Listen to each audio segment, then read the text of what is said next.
तो नमस्कार भाई लोगों, आज हम बात करने वाले हैं अपने इलेक्ट्रोस्टैटिक्स के लेक्चर नंबर 3 की। ठीक है, लास्ट लेक्चर तक हम बात कर चुके थे कि हमारा चार्ज का डिस्ट्रीब्यूशन एक आइसोलेटेड कंडक्टर के ऊपर कैसा होगा। इसका क्या मतलब हुआ कि अगर मैं एक आधा तिरछा शेप का एक कंडक्टर ले लेता हूं और अगर मैं उसको चार्ज दे देता हूं तो उसके हर एक पॉइंट पे जो चार्ज का डिस्ट्रीब्यूशन होगा, ठीक है, वो कैसा होगा। मतलब किसी पॉइंट पे चार्ज ज्यादा होगा, ठीक है, किसी पॉइंट पे चार्ज कम होगा, किसी पॉइंट पे शायद इन दोनों के बीच में हो। ठीक है, तो वो चार्ज का डिस्ट्रीब्यूशन किस प्रकार का होता है एक आइसोलेटेड कंडक्टर के ऊपर, ये हम पढ़ चुके थे अपने लास्ट लेक्चर में, है ना। यही तो रूल कहता था, अगर आपको याद हो, sigma inversely proportional to r, where sigma is our surface charge density and small r is local radius of curvature, है ना। क्योंकि हर एक पॉइंट पे एक आइसोलेटेड कंडक्टर के हर एक पॉइंट पे एक अलग रेडियस ऑफ कर्वेचर बनेगा, ठीक है। तो इसलिए जो चार्ज का डिस्ट्रीब्यूशन होगा वो भी अलग होगा, यही अपना रूल कहता था, है ना। तो इसका हम डेरिवेशन अपने आगे आने वाले लेक्चर्स में देखने वाले हैं, लेकिन क्योंकि हमें इस कंसेप्ट का यूज करना था, है ना, इस कंसेप्ट का हमें बहुत अच्छे से यूज करना था अपने लेक्चर्स में, इसलिए हमने उसे समझ लिया था लास्ट लेक्चर में, और इसका डेरिवेशन हम बहुत अपने आगे के लेक्चर्स में देखेंगे। तो अभी हम शुरू करते हैं अपना लेक्चर नंबर 3, ठीक है। तो क्या है अपने लेक्चर नंबर 3 का पहला topic, concept of charge induction in metal bodies. Concept of charge induction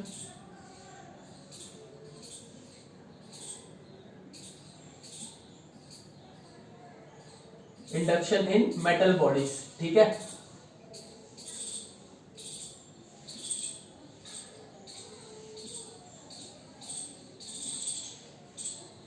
तो इसमें क्या होता है कि बेसिकली मैं यहां पे एक बॉडी ले लेता हूं जो कि एक मेटालिक बॉडी है, एक अनचार्ज्ड मेटालिक बॉडी है, ठीक है। ये एक अनचार्ज्ड मेटालिक बॉडी है, और मैं अगर इस मेटालिक बॉडी के सामने, इस अनचार्ज्ड मेटालिक बॉडी के सामने एक पॉजिटिव चार्ज रख देता हूं, प्लस क्यू चार्ज, तो क्या हो सकता है बेसिकली, ठीक है। हमें यही सोचना है कि अगर एक मेटालिक बॉडी के सामने मैं एक पॉजिटिव चार्ज प्लस क्यू को रख दूंगा तो अब इस बॉडी में क्या होगा, ठीक है, इस बॉडी में क्या होगा, यही हमें सोचना है। तो हमें एक बात तो पता ही है कि मेटालिक बॉडी में जो इलेक्ट्रॉन्स होते हैं वो फ्रीली मूव करते रहते हैं, ठीक है, एक जगह से दूसरी जगह वो फ्रीली मूव करते रहते हैं। तो होगा क्या, क्योंकि ये एक पॉजिटिव चार्ज है, ठीक है, तो इस बॉडी में जितने भी इलेक्ट्रॉन्स होंगे या जो भी इलेक्ट्रॉन्स होंगे इस बॉडी में, वो सारे ड्रिफ्ट होके इस तरफ आ जाएंगे, ठीक है। वो सारे के सारे इलेक्ट्रॉन्स ड्रिफ्ट होके इस साइड आ जाएंगे बॉडी के, ठीक है। अब अगर देखो, अब इलेक्ट्रॉन्स होते हैं कैसे, अपने नेगेटिवली चार्ज्ड, ठीक है। तो सारे इलेक्ट्रॉन्स ड्रिफ्ट होके यहां से यहां आ रहे हैं, तो क्या मैं इलेक्ट्रॉन्स को ऐसे रिप्रेजेंट कर सकता हूं, नेगेटिव साइन से, ठीक है, ऐसे रिप्रेजेंट कर सकता हूं। हाँ बिल्कुल, मैं ऐसे कर सकता हूं, क्योंकि इस तरफ सारे इलेक्ट्रॉन्स आ चुके हैं, इलेक्ट्रॉन्स होते हैं नेगेटिवली चार्ज्ड, तो मैं उनको इस प्रकार रिप्रेजेंट कर रहा हूं, है ना। तो अब क्योंकि यहां पे सारे इलेक्ट्रॉन्स उठ के यहां आ गए, है ना, और यहां पे इलेक्ट्रॉन्स की डेफिशिएंसी हो गई, जहां इलेक्ट्रॉन्स की डेफिशिएंसी होती है वहां पे अपना पॉजिटिव चार्ज आ जाता है। ये बात मैंने आपको फर्स्ट लेक्चर में बता दी होगी, ठीक है। तो यहां पे इलेक्ट्रॉन्स आए, यहां पे इलेक्ट्रॉन्स की हुई डेफिशिएंसी, और इलेक्ट्रॉन की डेफिशिएंसी के कारण यहां आ गया अपना पॉजिटिव चार्ज। तो बेसिकली ये होता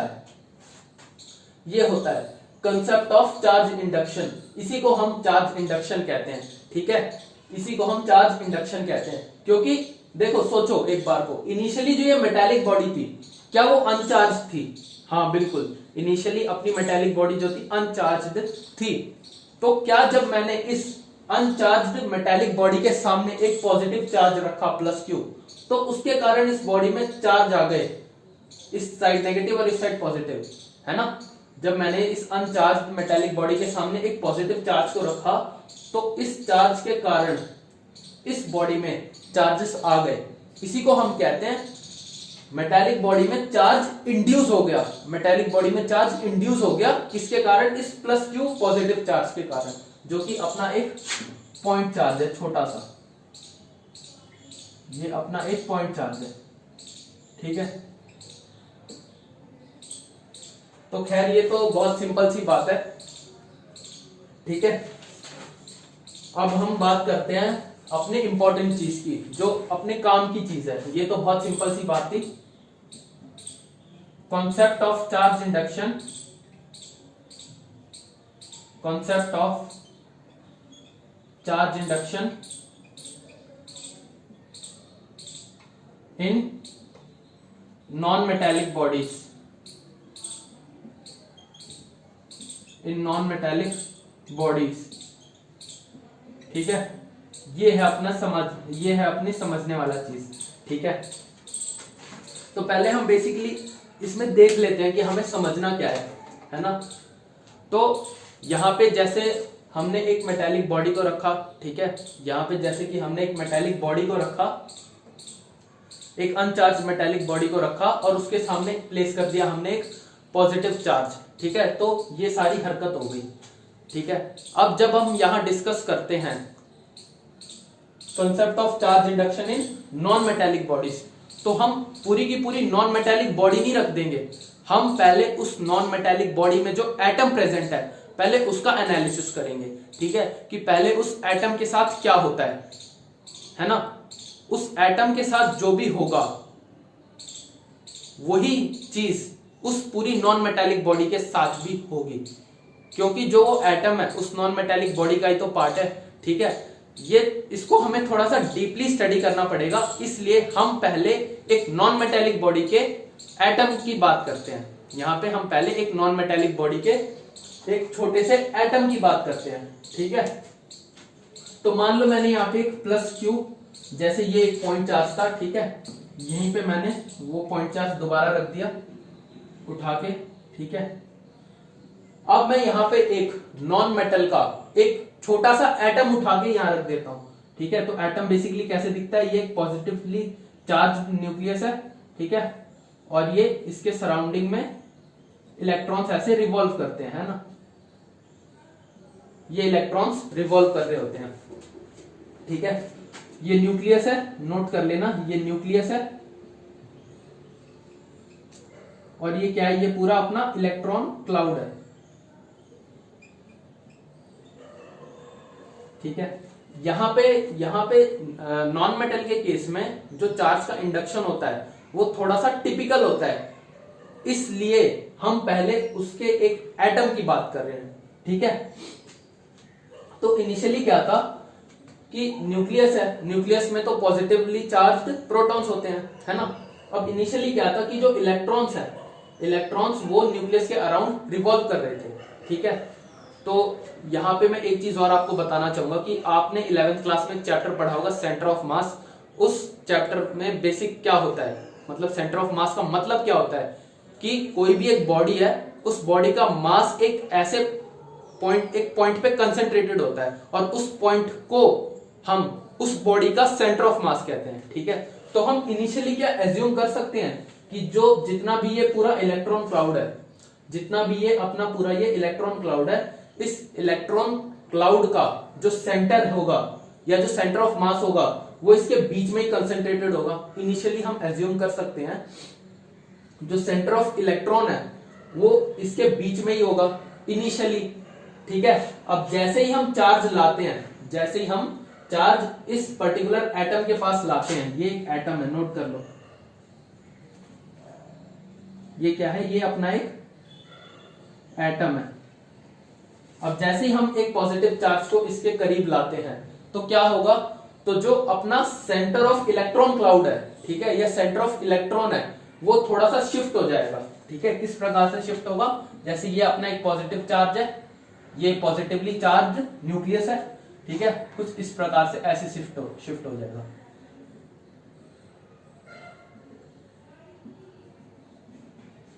ठीक है, डिस्टॉर्ट हो गया ना, ये जो पूरा इलेक्ट्रॉन क्लाउड है वो डिस्टॉर्ट होके इस तरफ आ गया। और ये क्या है, ये मेरा पॉजिटिवली चार्ज पॉइंट चार्ज है, ठीक है, जो कि पॉजिटिवली चार्ज है। ठीक है, तो जो मेरा इलेक्ट्रॉन क्लाउड का सेंटर पहले बीच में कंसंट्रेटेड था, अब वो इलेक्ट्रॉन क्लाउड का सेंटर शिफ्ट होके इस तरफ आ गया। ठीक है, वो कुछ इस तरफ आ गया, है ना। अब थोड़ी देर बाद, अब इसके बाद आप देखोगे तो एटम जो है वो अपना वो कुछ इस प्रकार का हो जाएगा, यहां पे नेगेटिव चार्ज, यहां पे पॉजिटिव चार्ज। ठीक है, इनिशियली ये था, जैसे ही हमने पॉजिटिव चार्ज को रखा तो थोड़ा सा जो सेंटर ऑफ इलेक्ट्रॉन या सेंटर ऑफ इलेक्ट्रॉन क्लाउड का जो सेंटर है, जो पहले बीच में था, वो हल्का सा शिफ्ट होके इधर आएगा। तो देखो अब सेंटर ऑफ इलेक्ट्रॉन क्लाउड का जो सेंटर है वो इस तरफ आ गया। ठीक है, अब और थोड़ी देर तक इसके पास पॉजिटिव चार्ज रहा, तो जो पॉजिटिव चार्ज है और जो नेगेटिव चार्ज है उन दोनों के बीच में कंप्लीट सेपरेशन आ जाएगा, उन दोनों के बीच में कंप्लीट सेपरेशन आ जाएगा। और अब हम इसको या तो एटम कह लें या इसको अब हम डाइपोल कह लें, एक ही बात है। ठीक है, डाइपोल क्यों कह रहा हूं, डाई का मतलब होता है दो, पोल का मतलब होता है दो तरफ या दो किनारे अलग अलग। ठीक है, ये पोल नहीं बन रहा, पॉजिटिव पोल और ये नेगेटिव पोल, और डाई है दो। ठीक है, तो या तो अब हम इसको एक एटम कह सकते हैं या हम इसको एक डाइपोल कह सकते हैं। ठीक है ना, तो ये सब होता है एक नॉन मेटल के साथ, नॉन मेटल में एक नॉन मेटल के एटम के साथ जो चार्ज का इंडक्शन होता है, ठीक है, वो कुछ इस प्रकार का होता है। ठीक है, अभी तो हमने यहां पे सिर्फ एक एटम की बात करी है, अभी तो हमने यहां एक एटम की बात करी है। अब जब हम पूरे नॉन मेटल को इस पॉजिटिव चार्ज के सामने रखेंगे तो क्या होगा वो देखते हैं, है ना। अब थोड़ा सा और आगे देखते हैं, और आगे हम क्या देखने वाले हैं, अब हम पूरी नॉन मेटेलिक बॉडी को या अपने पूरे नॉन मेटल को इस पॉजिटिव चार्ज प्लस क्यू की तरफ रखते हैं तो क्या होता है। ये अपना प्लस क्यू चार्ज है, वही दोबारा पॉइंट चार्ज है। ठीक है, अब मैंने यहां एक नॉन मेटेलिक बॉडी ले ली, है ना। तो नॉन मेटेलिक बॉडी में क्या होगा, बेसिकली बहुत सारे डाइपोल्स क्रिएट हो जाएंगे। नॉन मेटेलिक बॉडी में क्या होगा, बहुत सारे डाइपोल्स क्रिएट हो जाएंगे, कुछ इस प्रकार से, इस प्रकार के, ऐसे ऐसे ऐसे ऐसे वाले, ये इस प्रकार के बहुत सारे डाइपोल्स क्रिएट हो जाएंगे। इसके अंदर एक नॉन मेटेलिक बॉडी के अंदर, नॉन मेटेलिक बॉडी के अंदर। ठीक है, ये क्योंकि प्लस क्यू है तो इस तरफ क्या होंगे, सारे नेगेटिव नेगेटिव नेगेटिव, सारे नेगेटिव चार्ज होंगे, और इस तरफ क्या होंगे, सारे पॉजिटिव।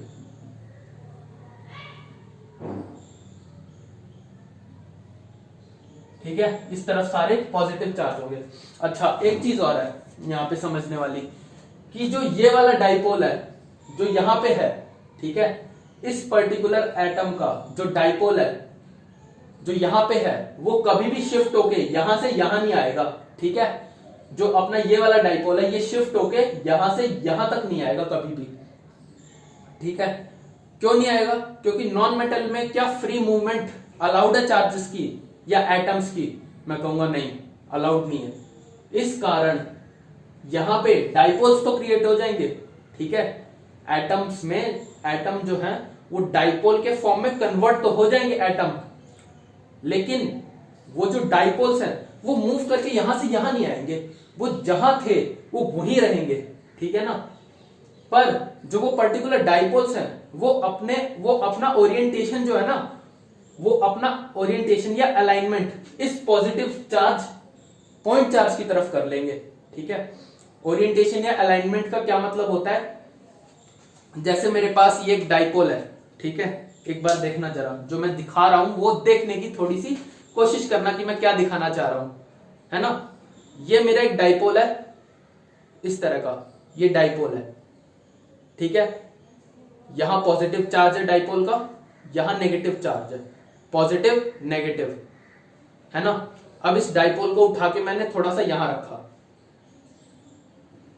यहां पॉजिटिव चार्ज था, यहां नेगेटिव, है ना। अब मैं एक नेगेटिव पॉइंट चार्ज को यहां रखता हूं, बिल्कुल इसकी सिधाई में, बिल्कुल इसके लाइन में। डाइपोल मेरा ऐसा था, यहां पॉजिटिव यहां नेगेटिव, और मैंने एक नेगेटिव पॉइंट चार्ज यहां रखा, ठीक है। तो पहले तो ये बिल्कुल ऐसे रहेगा।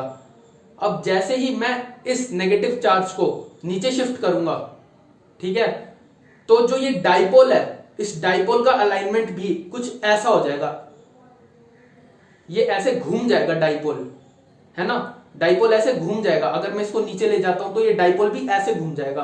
अब अगर मैं इस नेगेटिव चार्ज को ऊपर ले जाता हूं तो जो डाइपोल है ये ऐसे हो जाएगा, इस प्रकार से। तो इसी को मैं कहता हूं अलाइनमेंट, ठीक है। इसी को हम लोग कहते हैं क्या, अलाइनमेंट। तो बेसिकली यहां भी कुछ उसी प्रकार की अलाइनमेंट होती है। ये सारे जो नेगेटिव चार्ज हैं ये अपना मुख इस पॉजिटिव चार्ज की तरफ फेर लेते हैं, ठीक है। अब ये इसके पास तो आ नहीं सकते यार, लेकिन ये अपना मुख इसकी तरफ ऐसे कर लेते हैं। देखो सबने अपना मुख इसकी तरफ मोड़ रखा है, इस पॉजिटिव चार्ज की तरफ, ठीक है। ऐसे मतलब मान लो अगर मैं इस पॉजिटिव चार्ज को उठा के नीचे शिफ्ट कर देता हूं तो जो सारे डाइपोल्स ऐसे है ना वो ऐसे हो जाएंगे, इनका अलाइनमेंट चेंज हो जाएगा।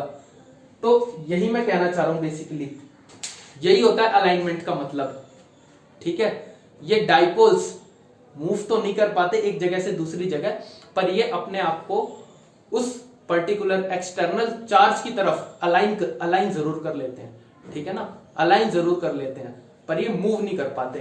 तो ये बात याद रखना। और हाँ एक चीज और है, ये आप भूल गए होंगे शायद, ठीक है, या थोड़ा बहुत कंफ्यूजन ना आ गया हो इतना बड़ी चीज समझते समझते, ये आपको मैं याद दिलवा दूं कि जो ये डाइपोल्स है ना, ये है तो एटम्स ही, ये बेसिकली है तो ये एटम्स ही ना। ये सारे जो डाइपोल में बन गए हैं, ये सारे जो डाइपोल्स हैं या जो डाइपोल्स के फॉर्म में कन्वर्ट हो गए हैं, ये थे तो पहले एटम ही ना। और नॉन मेटल के एटम थे पहले, ये नॉन मेटल के एटम्स थे सारे के सारे। एक एक्सटर्नल चार्ज के कारण ये सारे एटम्स जो हैं डाइपोल के फॉर्म में कन्वर्ट हो गए। डाइपोल के फॉर्म में कन्वर्ट होने के बाद इन सब ने अपने आप को उस एक्सटर्नल चार्ज की तरफ अलाइन कर लिया, है ना। अगर मैं उस चार्ज को ऐसे करता हूं तो ऐसे कर लेंगे, ठीक है। और अगर उस चार्ज को मैं नीचे लेके आता हूं तो नीचे ऐसे अलाइन हो जाएंगे, है ना। एक दूसरे को ऐसे सबने अपने आप को इसकी तरफ अलाइन कर लिया, है ना। तो मैं यही कह रहा था, इसमें थोड़ी सी कॉम्प्लेक्सिटी थी ना। तो अब आपको ये बात समझ में आ गई होगी कि मैंने पहले इस पॉइंट चार्ज के सामने एक नॉन मेटल के एटम को क्यों रखा, ठीक है। मैंने एक नॉन मेटल के एटम को ही क्यों रखा, ये एक नॉन मेटल का एटम है, ठीक है। अब आपको ये बात थोड़ी थोड़ी समझ में आ रही होगी। अगर मैं एटम की स्टडी ना कर पाता तो क्या मुझे ये समझ में आता कि यहाँ पे ये कैसे बने, ठीक है। अगर मैं इनिशियली एक नॉन मेटल के एटम की बात ना करता कि पहले वो ऐसे हो जाता है फिर वो ऐसे हो जाता है, ठीक है, तो क्या आपको ये समझ में आता? नहीं आता। इसीलिए मेरा पहले एक पॉजिटिव पॉइंट चार्ज के सामने नॉन मेटल के एटम को रखना जरूरी था। पहले इसको समझा मैंने, तब मुझे ये समझ में आया, ठीक है। ये बहुत सिंपल सी बात थी, खैर अब आप लोगों को समझ में आ ही गई होगी, ठीक है। तो अब थोड़ा सा नोट कर लेते हैं। ये आपने पूरा समझ लिया होगा, ये आपको मैं यहाँ क्या समझाना चाह रहा हूं। अब थोड़ा बहुत नोट कर लेते हैं। थोड़ा बहुत नोट करने वाली चीज है, वो आप साथ में नोट कर लो, क्योंकि समझा तो मैंने सब कुछ ही दिया आपको।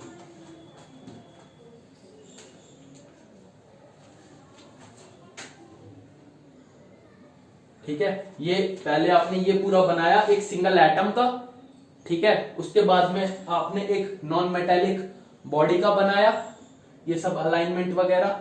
अब उसके बाद अपन लोग ये पॉइंट लिखेंगे, ठीक है। पॉइंट क्या है? Alignment of dipole, alignment of dipoles in A dipoles in a non-conducting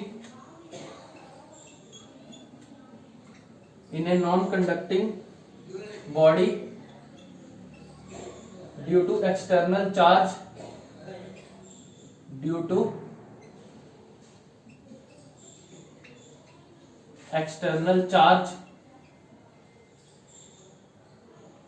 is called induction.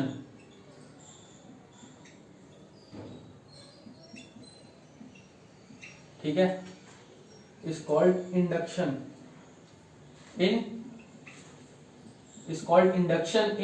non-conducting bodies or polarization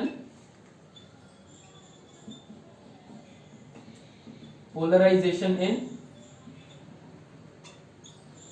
non-conducting bodies. ठीक है, ये वर्ड नोट करना, पोलराइजेशन खासकर ये इंपॉर्टेंट है। ये इसको हम आगे अच्छे से डीप में जाके थोड़ा इसकी हम स्टडी करने वाले हैं। ठीक है, पोलराइजेशन का मतलब ही बेसिकली ये होता है। ठीक है, पोल्स क्रिएट हो जाना, पोल्स का क्रिएट हो जाना। ठीक है, और एक मेटालिक बॉडी के केस में भी एक पोल क्रिएट हो रहा था। ठीक है, वो पूरी मेटालिक बॉडी ही एक पोल के फॉर्म में बन रही थी, अगर आपको याद हो तो, क्योंकि नेगेटिव चार्जेस जो थे सारे के सारे, जब हमने वो डायग्राम यहां बनाया था, तो जो भी सारे के सारे नेगेटिव चार्जेस थे वो सब पॉजिटिव चार्ज की तरफ आ गए थे। ठीक है, और इस तरफ इलेक्ट्रॉन डेफिशिएंसी होने के कारण यहां पे सारे पॉजिटिव चार्ज आ गए थे। तो बेसिकली वो पूरी एक मेटालिक बॉडी ही वो डाइपोल के फॉर्म में क्रिएट हो गई थी। ठीक है, लेकिन उसको हम पोलराइजेशन नहीं कहते। हालांकि वो मेटालिक बॉडी डाइपोल बन तो गई थी, वो पूरी metallic body as a whole वो एक डाइपोल बन तो गई थी इंडक्शन के कारण, लेकिन उसे हम पोलराइजेशन नहीं कहेंगे। ठीक है, पोलराइजेशन हम सिर्फ कहते हैं कि जब हर एक पर्टिकुलर एटम अपने डाइपोल्स में अलग हो जाए। ठीक है, हर एक पर्टिकुलर एटम अपने डाइपोल्स में अलग हो जाए, उसको हम कहते हैं पोलराइजेशन। ठीक है ना, तो ये कंफ्यूजन भी अपना हटा लेना। ठीक है, कि हम पोलराइजेशन किसे कहते हैं, है ना। तो ये हो गया।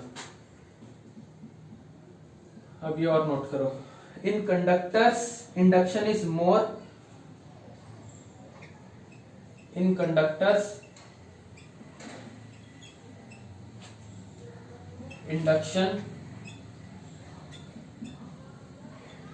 induction is more due to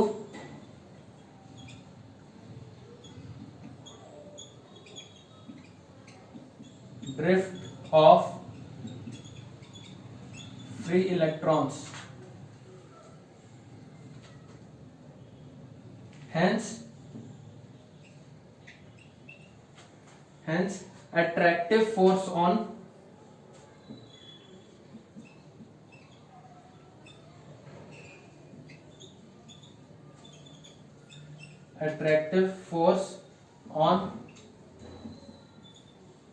neutral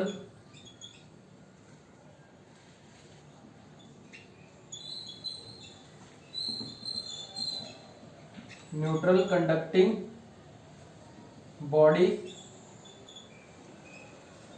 will be more due to an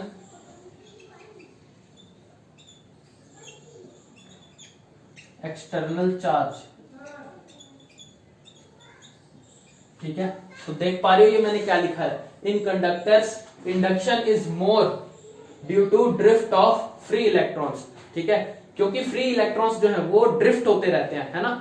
conductors में जो फ्री इलेक्ट्रॉन्स है वो इजीली मूव कर सकते हैं, इसलिए यहां पे ऐसा लिखा हुआ है, hence attractive force on neutral conducting body will be more due to an external charge. External charge के कारण, ठीक है, जो एक कंडक्टिंग बॉडी है वो ज्यादा फोर्स लगाएगी उस पर्टिकुलर एक्सटर्नल चार्ज के कारण। अगर वो है ना, अरे यार जैसे यहाँ पे जो हमने अभी बनाया था, ठीक है, यहाँ पे मैंने एक प्लस क्यू चार्ज रखा था और यहाँ पे मैंने एक कंडक्टिंग या एक मेटालिक बॉडी को रखा था। कंडक्टिंग बॉडी का क्या मतलब है, मेटालिक बॉडी को ही कंडक्टिंग बॉडी कहते हैं, ठीक है। तो क्योंकि इलेक्ट्रॉन्स इजिली फ्लो करते कंडक्टर्स में, ठीक है, तो सारे के सारे इलेक्ट्रॉन्स जो हैं वो इस तरफ आगे थे, तो हमने यहाँ माइनस माइनस माइनस साइन दिखाया था, है ना। अब यहाँ इलेक्ट्रॉन्स की डेफिशिएंसी के कारण हमने यहाँ सब पॉजिटिव चार्ज दिखा दिया था, है ना। तो अब क्योंकि इस तरफ सारे नेगेटिव चार्ज आ गए थे और ये एक पॉजिटिवली चार्ज्ड पॉइंट चार्ज है, तो इन दोनों के बीच में क्या अट्रैक्शन होगा, इन दोनों के बीच में जो अट्रैक्शन होगा वो ज्यादा होगा as compare to a point charge and a non metallic body और ए नॉन कंडक्टिंग बॉडी, ठीक है। क्योंकि नॉन मेटालिक बॉडी को ही हम नॉन कंडक्टिंग बॉडी कहते हैं, है ना। तो यहाँ पे बस ये लिखा हुआ है। अच्छा, अब ये क्या है, alignment of dipoles in a non conducting body due to external charge is called induction in non conducting bodies, is called induction in non conducting bodies और polarisation in non conducting bodies. अच्छा, ये बात तो मैंने, अगर आप भूल गए हो तो मैं आपको दोबारा याद दिलवा दूं, ये मैंने आपको क्लियर कर दी थी कि जो पोलराइजेशन होता है वो सिर्फ नॉन मेटालिक बॉडीज या नॉन कंडक्टिंग बॉडीज के केस में ही होता है, ठीक है। क्योंकि पोलराइजेशन हम वही कंसीडर करते हैं जहां हर एक एटम पोलराइज हो रहा हो, ठीक है, हर एक एटम दो पोल्स में कन्वर्ट हो रहा हो। तो नॉन मेटालिक बॉडी के केस में हो रहा है ऐसा, हर एक एटम पोल्स में कन्वर्ट हो रहा है, ठीक है।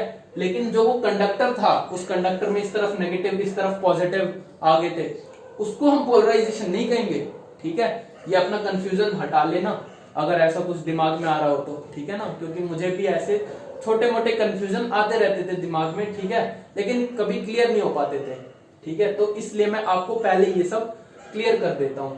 तो polarization in non conducting bodies, non conducting bodies का क्या मतलब है, नॉन मेटालिक बॉडीज को ही हम नॉन कंडक्टिंग बॉडीज कहते हैं, ठीक है। तो आशा करता हूं आप लोगों ने ये सब लिख लिया होगा पूरा, ठीक है। और अगर नहीं लिखा हो तो पॉज करके एक बार नोट कर लेना, ठीक है। अब हम आगे बढ़ते हैं।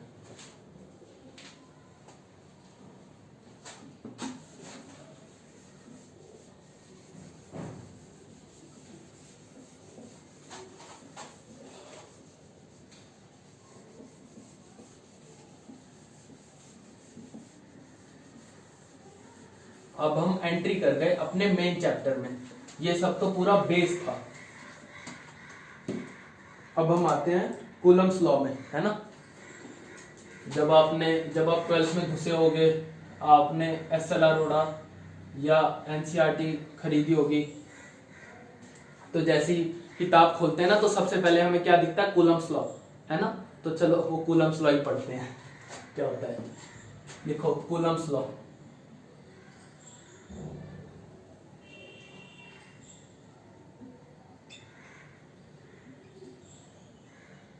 ठीक है, लिखना कूलम्स लॉ। बहुत सिंपल लॉ होता है। ये एक पॉइंट चार्ज है प्लस Q1 और ये दूसरा पॉइंट चार्ज है प्लस Q2, ठीक है। तो इस पे भी फोर्स लगेगा इस डायरेक्शन में F, Q2 पे फोर्स लगेगा Q1 के कारण इस डायरेक्शन में F, और Q1 पे फोर्स लगेगा Q2 के कारण इस डायरेक्शन में फोर्स F। अच्छा, अब मैं आपसे अगर एक बात पूछूं, क्या ये दोनों फोर्स अलग होंगे, तो इसके दो जवाब हो सकते हैं। अगर मैं इन दोनों फोर्सेस के मैग्नीट्यूड की बात करूं तो वो दोनों तो यार सेम ही होंगे ऑफ कोर्स, लेकिन अगर मैं इन दोनों फोर्सेस की बात करूं तो ये दोनों फोर्सेस अलग होंगे आपस में, क्योंकि फोर्स जो होती है वो वेक्टर क्वांटिटी होती है, ठीक है। इसकी डायरेक्शन अलग है, इसकी डायरेक्शन अलग है ना। तो ये दोनों फोर्सेस भी अलग होंगे, पर इनका अगर मैग्नीट्यूड ले लेता हूं तो दोनों फोर्सेस की जो वैल्यू है, ठीक है, दोनों फोर्सेस की जो वैल्यू आएगी वो बराबर आएगी, ठीक है। तो अभी मैं आपको बताता हूं ये होता क्या है। फोर्स बराबर K Q1 Q2 upon R², ठीक है। और जो यहाँ पे ये K होता है, ये इलेक्ट्रोस्टैटिक, क्या है ये, K is electrostatic constant which depends upon surrounding medium, here लिख लेना, here k is the electrostatic constant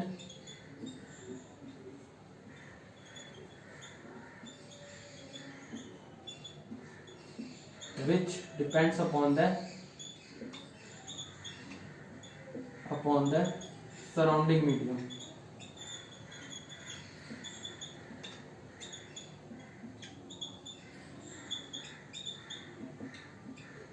ठीक है, और k की वैल्यू भी नोट कर लो। यहाँ पे क्या होती है 1/4 एप्सिलॉन नॉट।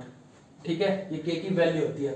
अच्छा, अब k की जो न्यूमेरिकल वैल्यू होती है वो क्या होती है 9 × 10⁹9।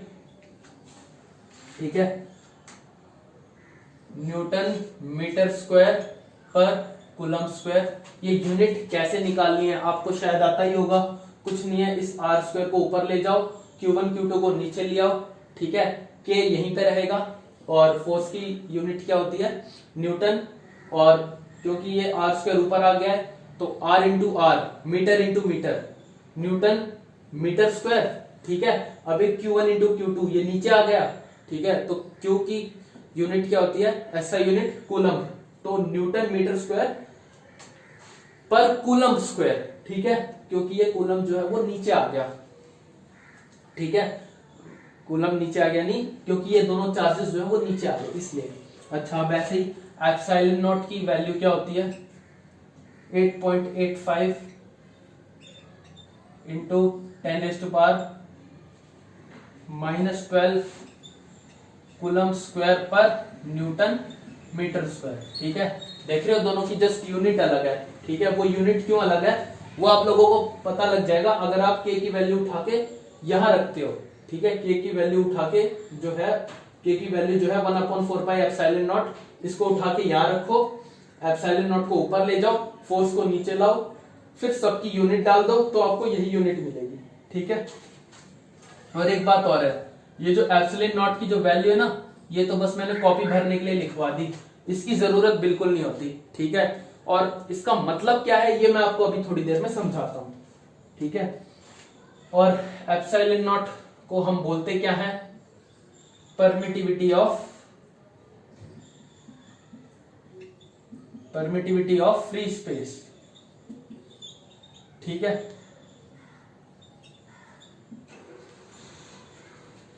ठीक है, तो आशा करता हूं आप लोगों ने ये पूरा नोट कर लिया होगा अपनी कॉपी में। अब हम समझना शुरू करते हैं क्या लिखा हुआ है, साथ मिलके समझते हैं कि बोर्ड में क्या लिखा हुआ है। ठीक है, तो चलो देखते हैं। तो क्या क्या रखे हैं मैंने यहाँ पे 2 पॉइंट चार्जेस रखे हैं। याद रखना, मैं मेरे वर्ड्स याद रखना, ये दोनों पॉइंट चार्जेस हैं, ये दोनों Q1 और Q2 जो है पॉइंट चार्जेस हैं। अच्छा, अब यहाँ पॉइंट चार्जेस का मतलब क्या होगा। ठीक है, यहाँ पॉइंट चार्जेस का बेसिकली क्या मतलब होगा, तो अगर मैं आपको समझाऊं कि मान लो एक बहुत बड़ी बॉडी है। ठीक है, मान लो हमारी अर्थ है और जो सन है। ठीक है, अर्थ के ऊपर जो चार्ज है वो कितना है +Q1, और सन के ऊपर जो चार्ज है वो कितना है +Q2। ठीक है, अब जो सन और जो अर्थ है वो है तो अपनी काफी ज्यादा मैसिव बॉडीज।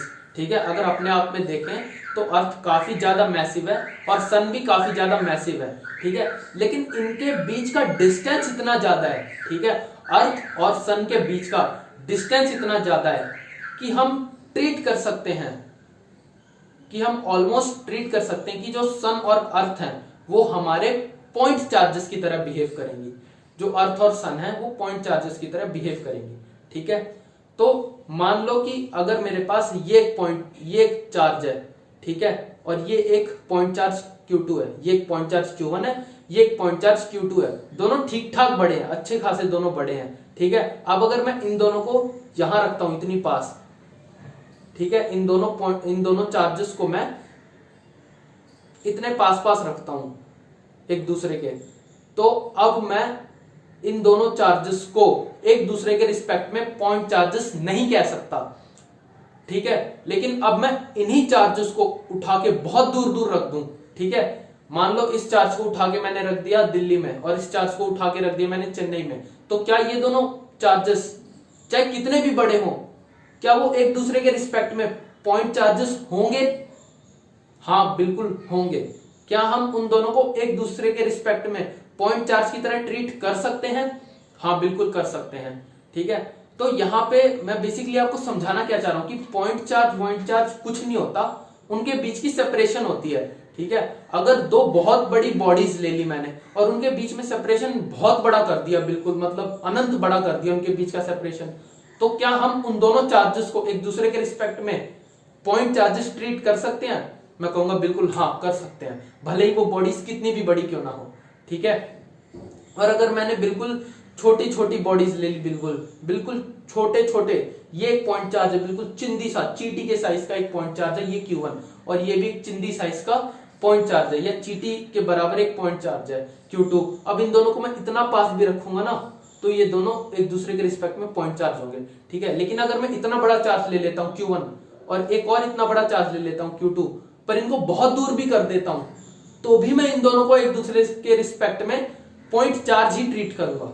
ठीक है, तो यहाँ पे ये होता है पॉइंट चार्ज का कंसेप्ट। ठीक है, देखने का नजरिया होता है, अगर मैं इनको दूर कर दूंगा तो सब पॉइंट चार्ज हो जाएंगे, पास ले आऊंगा तो मैसिव बॉडी हो जाएगी या कोई बड़ा चार्ज हो जाएगा। ठीक है, तो यहाँ पे ये था पॉइंट चार्ज का मतलब। ठीक है, तो कूलम्स लॉ क्या कहता है कि अगर मैंने दो पॉइंट चार्जेस को रखा, ठीक है, एक दूसरे के पास, दोनों पॉजिटिवली चार्ज्ड है ना, तो ये दोनों एक दूसरे पे एक फोर्स लगाते हैं और उस फोर्स की वैल्यू क्या होती है K Q1 Q2 upon R²। ठीक है, Q1 जो है Q2 पे फोर्स लगाता है इस तरफ और Q2 Q1 पे फोर्स लगाता है इस तरफ। दोनों का मैग्नीट्यूड सेम होता है पर डायरेक्शन जो होती है वो अलग अलग होती है। ठीक है, दोनों की जो डायरेक्शन होती है वो अलग अलग होती है। और एक चीज और है, जो ये फोर्सेस हैं, ये वाला फोर्स और जो ये वाला फोर्स है, ये दोनों फोर्सेस लाइन जॉइनिंग, ठीक है, जो लाइन जॉइनिंग डिस्टेंस है, डिस्टेंस की जो ये लाइन जॉइनिंग है, इसके अलोंग ही लगते हैं ये फोर्सेस। ठीक है, मतलब ऐसा नहीं होगा, अगर ये लाइन जॉइनिंग डिस्टेंस ऐसी है तो ये फोर्स जो है, ये बॉडी इस पे फोर्स कभी भी इस डायरेक्शन में नहीं लगा देगी। ठीक है, या ये बॉडी इस पे फोर्स इस डायरेक्शन में, या ये बॉडी इस पे इस डायरेक्शन में फोर्स नहीं लगा सकती। जो ये लाइन जॉइनिंग है इसके अलोंग ही फोर्स लगेगा, ऐसे इसके अलोंग ही फोर्स लगेगा। ठीक है, बस ये होता है बेसिक अपना कूलम्स लॉ। और यहाँ पे K क्या होता है, K एक इलेक्ट्रोस्टैटिक कांस्टेंट होता है जो डिपेंड करता है किस पे, सराउंडिंग मीडियम पे।